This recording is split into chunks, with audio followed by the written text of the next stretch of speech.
নতুন আরেকটি ভিডিওতে স্বাগতম।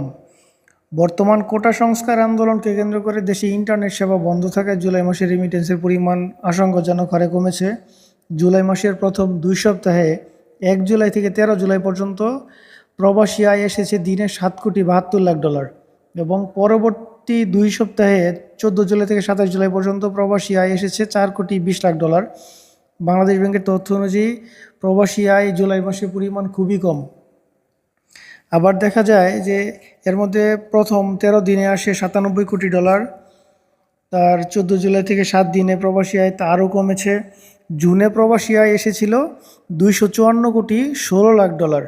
ওই মাসে প্রতিদিন প্রবাসী আয় এসছে $7,47,00,000। এর আগে যদি চলতি আগের বছরের হিসাব অনুযায়ী জানুয়ারিতে ডলার আসে প্রায় $210 কোটি, ফেব্রুয়ারিতে আসে যে $216 কোটি এবং এপ্রিলে আসে $204 কোটি, মে মাসে আসে $225 কোটি, জুনে আসে $254 কোটি। কিন্তু এই জুলাই মাসে প্রবাসীদের রেমিটেন্সের পরিমাণ আশঙ্কাজনক হারে কমছে এবং এই রেমিটেন্স প্রবাসীদের একটি অংশ বলছে রেমিটেন্স তারা পাঠাবে না, বৈধ ব্যাংকিং চ্যানেলে পাঠাবে না, তারা প্রবাসী আয় পাঠাবে কিন্তু হুন্ডির মাধ্যমে পাঠাবে। কারণ হুন্ডির মাধ্যমে যদি প্রবাসী আয় আসে সেক্ষেত্রে ওনারা বেনিফিট পায়, কিছু টাকা রেট বেশি পায়, অতি সহজে হুন্ডির মাধ্যমে টাকা আসে, যাতে অতি অল্প সময়ের মধ্যেই বাংলাদেশে টাকা পৌঁছে যায় এবং হুন্ডিতে অনেক খুব দ্রুত টাকা চলে আসে। কিন্তু ব্যাংকিং চ্যানেলের মাধ্যমে টাকা পাঠাতে গেলে তাদের অনেক সমস্যার সম্মুখীন হয়। পাসপোর্ট না থাকলে টাকা পাঠানো যায় না, ভিসা সমস্যার কারণে টাকা পাঠানো যায় না এবং আরও অনেক জটিলতা রয়েছে এই ব্যাংকিং চ্যানেলে টাকা পাঠাতে গেলে। ব্যাংকিং চ্যানেলে টাকা পাঠানো ছাড়া সরকার কিন্তু কোনো প্রকার কোনো রেমিটেন্স এখান থেকে পায় না। যদি প্রবাসীরা হুন্ডির মাধ্যমে টাকা পাঠায় অথবা বিকাশের মাধ্যমে টাকা পাঠায় সেক্ষেত্রে কোনো টাকাই কিন্তু সরকারি কোষাগারে জমা হয় না। বাংলাদেশ ব্যাংকের যে বোল্ট আছে সেই বোল্টে জমা হবে না। ডলার যদি ঠিকমতো না আসে সেক্ষেত্রে একটি দেশের অর্থনীতিতে বিরূপ প্রভাব পড়তে পারে।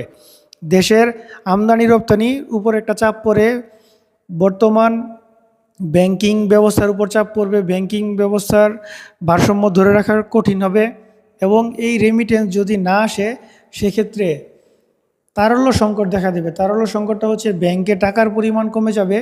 এই ডলারটা যদি ঠিকমতো না আসে তাহলে আমদানি ব্যয় মেটানো সরকারের জন্য কঠিন হবে। সরকারের বিভিন্ন আমদানি ব্যয় মেটাতে প্রচুর পরিমাণ ডলার খরচ করতে হয় এবং এই ব্যাংকিং চ্যানেলে যদি ডলারটা না আসে সেক্ষেত্রে সরকার প্রচণ্ড রকম চাপে থাকবে, ব্যাংকিং ব্যবস্থা দুর্বল হয়ে যাবে, ব্যাংকিং থেকে মানুষের এলসি করতে পারবে না, এরকম ডলারের কারণে বিভিন্ন রকম সমস্যার সম্মুখীন হবে।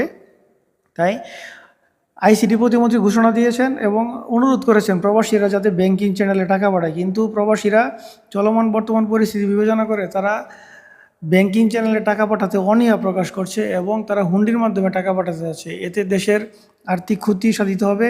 তাও দেশের এই ইন্টারনেট বন্ধ থাকার কারণে প্রবাসীরা তাদের পরিবারের সাথে যোগাযোগ করতে পারেনি। প্রবাসীরা এই 10 দিন ইন্টারনেট বন্ধ থাকার কারণে কারোর সাথে যোগাযোগ না করার কারণে অনেকটা ক্ষিপ্ত হয়েই এই সিদ্ধান্ত নিয়েছেন।